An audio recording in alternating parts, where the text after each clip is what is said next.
Ahoy there. A bit of an aggressive title. It's not directed at you, it's a question that I ask myself. Also, this is from a YouTube video that I put out a couple of days ago on the channel, so if you've seen the video is pretty much a podcast with visuals put to it, so you get the same information here. So, the past couple of years have obviously been pretty difficult as a business owner in an artistic space. It's been a struggle, obviously, for a few reasons. And I'm not trying to, with this trend top, I'm sure you've seen a lot of people talking about Vero and follow me on Vero and whatnot. That's not what this is about. This is more about kind of the state of social media as a whole. Instagram is obviously big. It has its problems. Some of them are very similar to the death of MySpace. I used to spend a lot of time on MySpace, and I got to witness this firsthand. It became a place of an incredible amount of spam and scams, and most importantly, the disconnection of a tight group of people that lived through that great shared interest. At the time, it was emo, screamo, metal, pop punk, that crowd. And people started growing up and developing other interests and, in a sense, kind of rebelling against their past selves and their past interests. So there are definitely parallels. Instagram has definitely outlived the lifespan of MySpace for sure already. And Instagram has changed, I think, in a positive way. And if you remember when stories came out and everybody was so upset, it's like, don't be Snapchat, be Instagram. And now stories are, I'm going to say, pretty much the most used feature on all of Instagram. These are the current problems that I have as a 30-something wedding photographer. I have to be out creating work that appeals to a younger generation that I am no longer a part of. Otherwise, 10 years from now, no one's going to hire me. This also goes for social media, that I have to go where that future audience is. Again, this is speaking as a business owner, not necessarily just a purist photographer. I have to go where the audience is, and that can be in a different app or simply just creating a different style of content. And this kind of speaks maybe more to Snapchat, that everybody that's growing up on Snapchat is now going to be getting married soon. And as a wedding photographer, I have to change my communication style a little bit to align with that. This is kind of the inverse of the problem that I had when I was first getting started. I was a 15-year-old kid trying to figure out how to connect with 25-year-old couples so I could photograph their weddings, and now that is kind of entirely flipped on me. The reason that Instagram is failing is because in its glory days, this is just my opinion, but it was very much a platform of brag culture, G-Wagon culture, check out my trip to Iceland culture, we're too cool to go on a boring beach vacation, look how we're spending our money culture. And it's to a slightly disconnected audience of people that you knew maybe 5 years ago. But brag culture, unfortunately, does not feel very nice. It feels nice to be the one doing it, but on the receiving end, seeing your friends have all these cool experiences, it kind of grinds you down. I don't know of many people that when somebody posts that they're in Iceland, that's met with, good for you. I'm so happy that you're there and that you get to experience it. It usually emotionally kind of comes from a different place. This is maybe speaking to the average audience. If this goes out of your mindset and you're genuinely happy for people when they get to do cool stuff, that's awesome. And I'm happy for you because you are that, not even 1%. I feel like you're much less than 1% of humanity. I guess I shouldn't laugh because you're the good part of it. And the reason TikTok ate Instagram's lunch, speaking about TikTok and just social media for a second, is because they're founded on a platform of interest-based culture instead of brag culture. TikTok is very much an entertain me culture. The feeling you get as a user is enjoyable. It is more challenging as a creator sometimes, but it's also more rewarding. You are not just somebody that's just creating content and blasting it out into the ether. You're creating something for an audience, something to connect with people, something to entertain them, make them laugh, or help them learn something very quickly.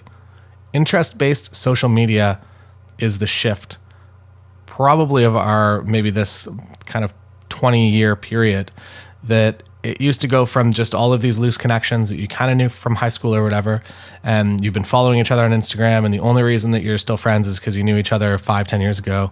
But now you're going to organically be connected with more people that have your current interests, things to talk about, and it very quickly makes it more of a community.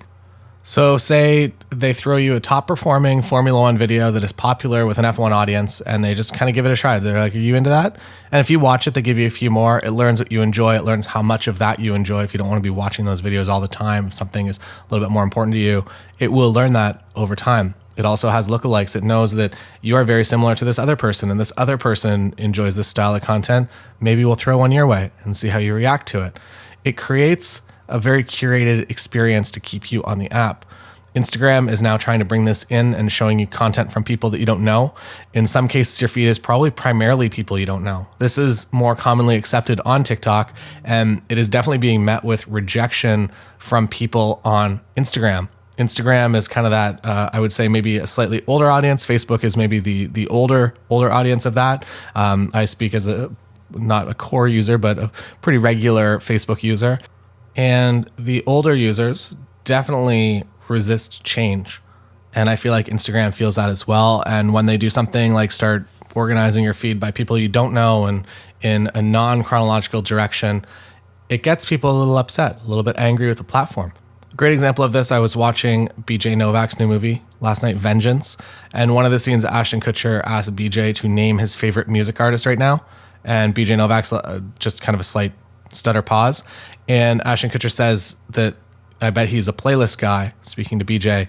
And what a playlist guy is essentially that you've given Spotify or whatever a number of different songs that you like, and it knows that you listen to the full song whenever it comes on. And it's offered up a few other ones that's like other people that like this music. And if you enjoy that and you stick around and you listen to those songs, all of a sudden your feed is going to be a number of different songs that maybe you've never heard mixed in with a few that you do know, but you don't know who the artist is.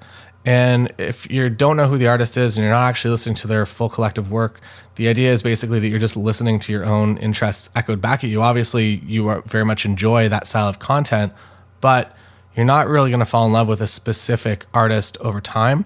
More so, you're just kind of falling in love with that playlist, that curated experience, similar to TikTok, that the interest is there, that you listen to the Sad Girl Starter Pack, that you're just into Phoebe Bridgers and Julian Baker and all those folks. Is that good? Is that bad? I'll let you decide. As photographers, we take it as a personal attack that Instagram no longer prioritizes a photography crowd. What that means is that interest-based apps like Vero are going to take over. Companies that don't have to play to the masses to be successful, or if they try to, as we've seen a number of companies do, they really erode their core user base on the platform. And they either hit a critical mass and do very well, like Instagram did, started with the photography community and just bridged into everybody community, or they fail completely when they make that shift, which we've seen a lot of companies do. Putting my VC hat on for a moment, I invest with a company called Garage Capital. It's a bunch of my friends around locally here, and we have a pretty substantial fund with, I think, like 20 billion currently in companies that are in the portfolio. And to put additional pressure on a company like Instagram, when tech companies take capital, and this is kind of going maybe a little bit with Instagram, but also what could potentially go wrong with other companies. When tech companies take capital, investors typically want to see you just absolutely explode into that hockey stick unicorn spaceship, or they want you to fail, iterate really fast. And if we're invested in a founder, we're going to invest obviously in them again, even if they do happen to fail. But when you take capital, board seats will always push companies in weird directions. Investors want to see their money back, us included. So if a company has raised a few big rounds, they will absolutely be feeling those alternate pressures, and it will absolutely change their product. Maybe in a good way, maybe in a bad way, but usually not in the true direction. And I'm also speaking to most other companies. We don't try to do this. But a company like Vero, to my knowledge, hasn't raised any big rounds and looks pretty bootstrapped, so it can remain true to themselves and the company vision. Bringing it back to Instagram, Instagram is too large to care about photographers that just want to see great photography. So if you're on the platform to experience, to post your great work and to see others' great work, they don't really care about you. They want to bully you into creating something that will appeal to a more general audience and keep those people on the app looking at ads. That is the business. You can either choose to play that game or you don't have to. People have now been looking at pictures on Instagram, pretty pictures on Instagram, for over 10 years now. And the general audience, from the metrics that they're looking at, are pretty bored of it.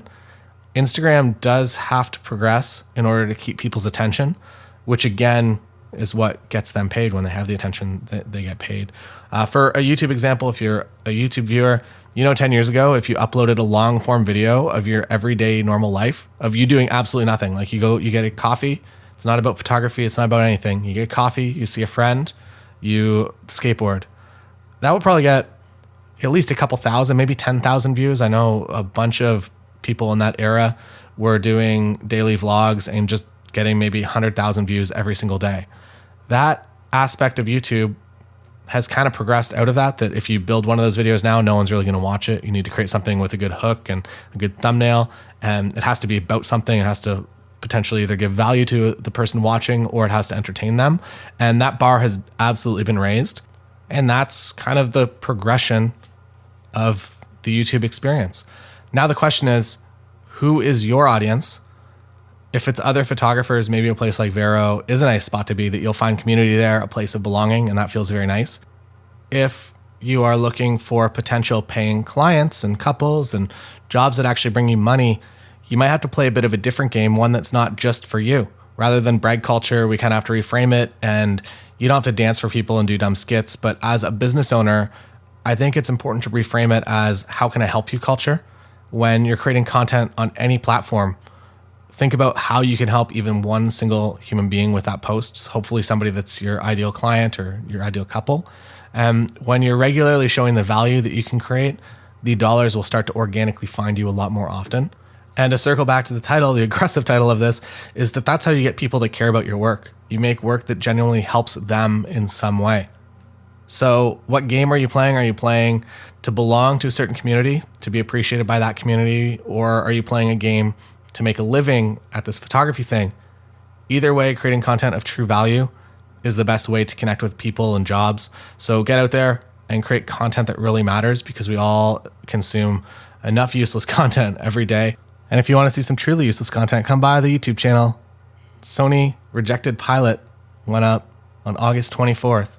So go find it. It's fun. So yeah, those are my thoughts on this topic. If you have any questions, feel free to send them to me on Instagram. I am at Taylor Jackson. Or you can head on over. This was a YouTube video as well, and you can drop them in the questions of that YouTube video if you wish. And I will see you again next time on the podcast. Goodbye.